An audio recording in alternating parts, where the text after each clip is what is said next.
In the crackle of fire, in the rush of floodwater, in the silence of famine, I rise. You think creatures like me should be ashes, drowned or starved. But no, dear dreamer, I survived. While empires crumbled and kingdoms burned, I slipped quietly into the ruins, carrying my kind forward into another tomorrow. You fear me for what I represent, not filth, not chaos, but survival without permission. And that survival began long before your kitchens, long before your sprays, long before your wars.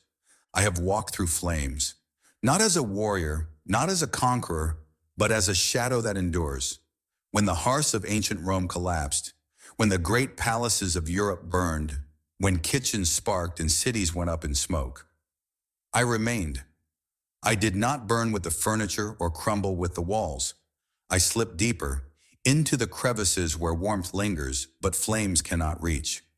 Fire consumes wood, fabric, flesh, but I am not made for surrender. Even in your homes, when the stove flares, when sparks leap across the counter, I retreat, wait, and return. You think flame means death. To me, it means pause. My shell, light brown and glossy, carries scars of heat, but not defeat. My kind learned long ago, where there is fire, there is also renewal. Ashes bring food, charred waste brings shelter. Fire clears a path for the survivors. So while your history books speak of cities reduced to cinder, mine speak of feasts waiting in the ruins. You thought the fire ended us, but no, it opened a new chapter. Fire is only one of the trials I endured. Where you saw catastrophe, I saw continuity. A flicker of flame could chase me from the surface, but below, behind, beneath, life remained. My ancestors scuttled away from collapsing beams, from the blackened hearth, from the curling edges of parchment, and when the embers cooled, they returned. Fire to you is an end. To me, it is only another season. You build walls of stone and wood, and you believe them strong, but fire teaches you otherwise. It licks through beams, leaps through windows, devours what you made with such care. And in those fragile moments, when all that seems solid turns to smoke, I persist. Because my life does not cling to luxury. I do not need couches, tapestries, fine wood, or polished marble. I need warmth, moisture, and a shadowed corner. And those even fire cannot erase. A glowing ember that frightens you is to me a beacon of survival. I know where to hide when the heat rises. I know how to slip beneath, to tuck into cracks, to pause until the danger passes. When the firestorm consumes all, it leaves behind traces, scraps, crumbs, charred remains. The dust of plenty turned to powder, and I take what is left. You mourn what you lose. I thrive on what you forget.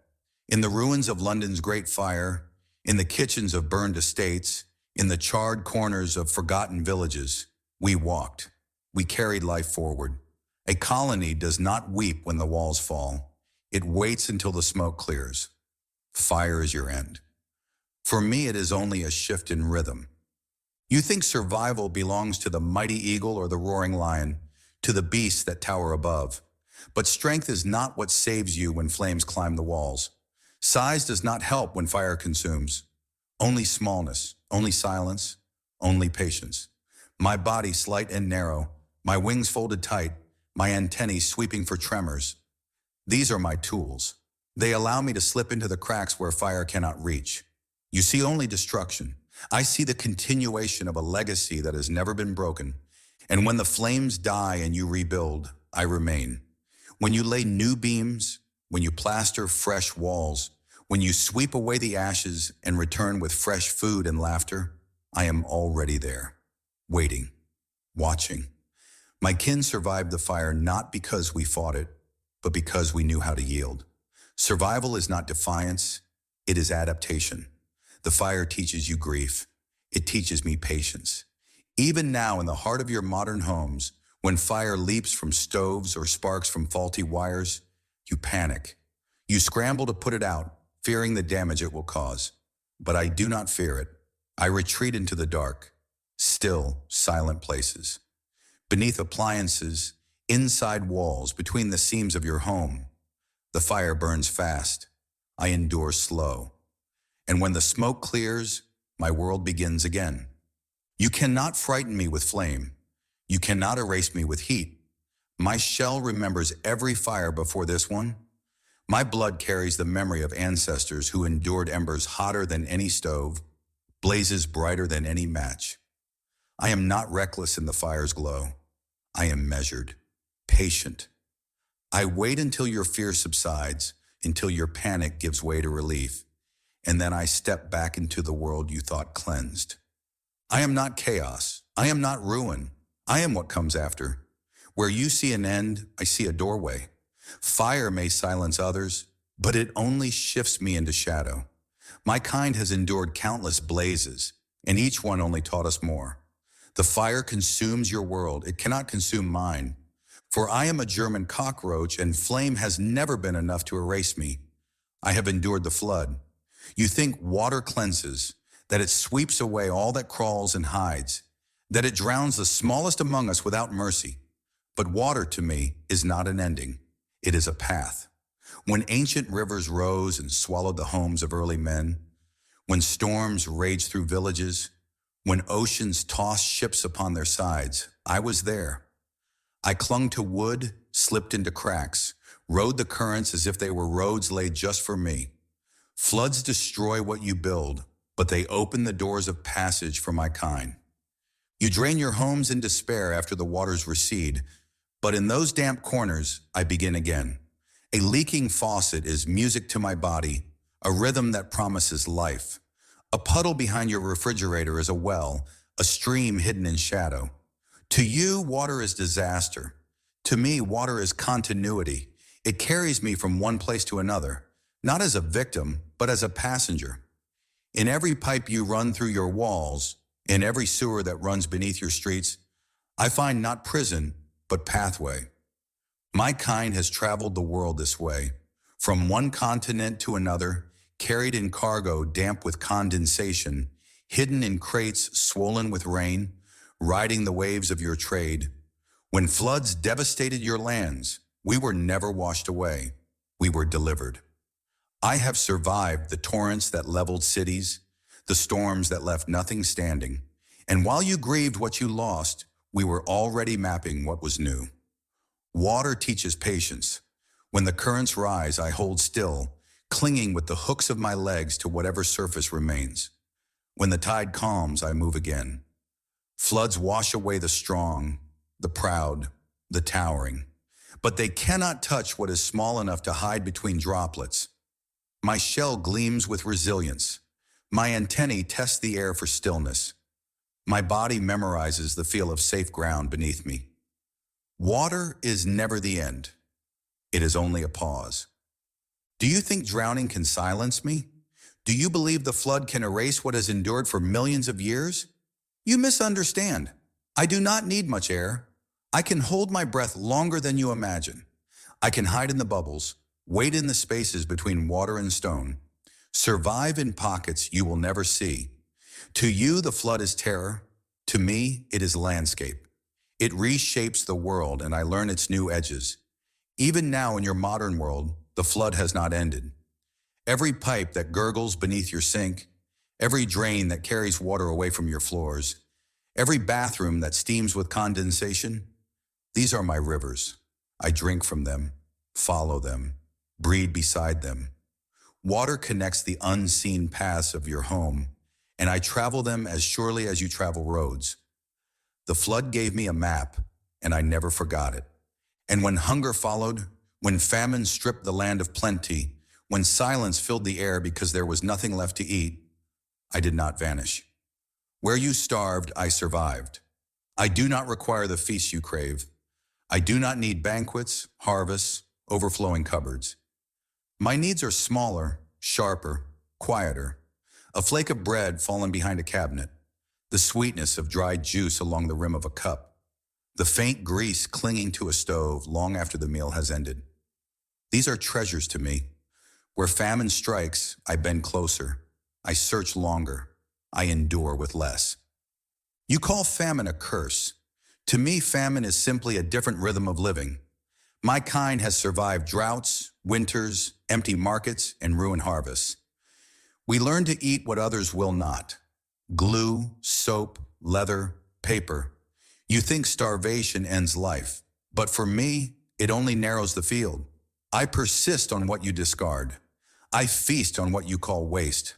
Your famine is my opportunity. When famine comes, the great animals fall and the weak collapse. But we continue. My body does not demand abundance. It demands only persistence. I can wait days for a meal, slip into stillness, slow my breath until crumbs appear. And they always do. A forgotten crust, a smear of jam, a single grain of rice left behind. Famine cannot erase what remembers patience. Through flood and famine, my ancestors endured. Their memory lingers in me, etched not in words but in instinct. I do not need to be taught how to endure. It is written in my blood, in the silent resilience of my kind. Where others perish, we multiply. Where others surrender, we adapt. Fire could not silence me. Flood could not wash me away. Famine could not starve me out. Each trial you call disaster only carved another lesson into my legacy. You live in fear of disasters, believing they are the end. But for me, they are the beginning. Fire clears the way. Floods open paths. Famine teaches patience. And through them all, I survive. I am not noble. I am not rare. I am not fragile. I am relentless. And I will continue long after the world has forgotten your name. I have carried the lessons of fire and flood, but famine has been my sharpest teacher. Where you see emptiness, I see opportunity. A bare cupboard does not frighten me, nor does a table clear to feast. I have learned to survive on crumbs so small you would not bend to gather them. A grain of sugar, a streak of grease, a forgotten smear of honey behind the jar. These are riches to me. When famine stalked your ancestors, when bellies groaned and fields stood empty, my kind slipped silently through the silence, feeding on scraps you could not see, enduring long after others gave up. Do you know the taste of glue? The faint sweetness of wallpaper paste? The musty nourishment of paper left too long in a damp drawer? I do. When food vanishes, I do not despair. I adapt. I chew at bindings. I nibble soap. I find sustenance where you thought there was only waste. You call famine a curse.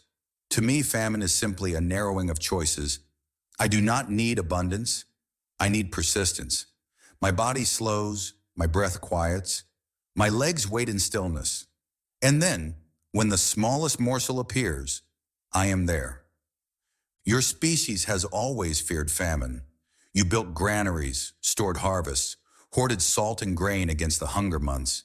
But even then, my kind was present, in the dark corners of your silos, in the folds of your sacks, in the cracks of your barns. You tried to shut famine out, but you carried me in.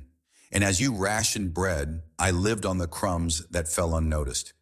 You starved, but I endured, because my body was designed for less. Hunger shapes memory. Each time your trap starved us, each time your poison laced our food, we adapted. My children are born with that memory etched into their blood. They no longer crave what killed their ancestors. They no longer trust sweetness that promises death. You invent new poisons. We invent new instincts. Famine taught us not just to wait, but to learn. Each empty day is a lesson. Each failed bite a reminder. We honor the lost by avoiding their mistakes. Even in your modern homes, famine does not mean absence. A kitchen you call spotless is still generous. You forget the flake beneath the toaster, the drop of oil behind the stove, the condensation along the pipes. You throw away more than I will ever need. And when you think the cupboards are bare, I know better. Your waste is invisible to you, but it is a feast to me.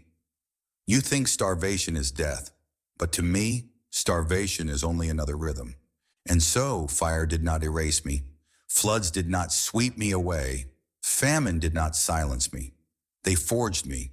They carved survival into my shell, memory into my instincts, I am not noble, not rare, not delicate. I am relentless. Each trial became my inheritance, and I pass it quietly, faithfully, to my children. They will not fear flame, for they know where to hide. They will not fear water, for they know how to cling. They will not fear hunger, for they know how to wait. And because of that, they will always endure. You build your world against disasters, fighting flame with walls of stone, flood with dams, famine with machines that churn food in endless rivers. And still, I remain beside you, not because I conquer, but because I persist. You fight disasters as if they are enemies. I embrace them as teachers. That is why I am still here.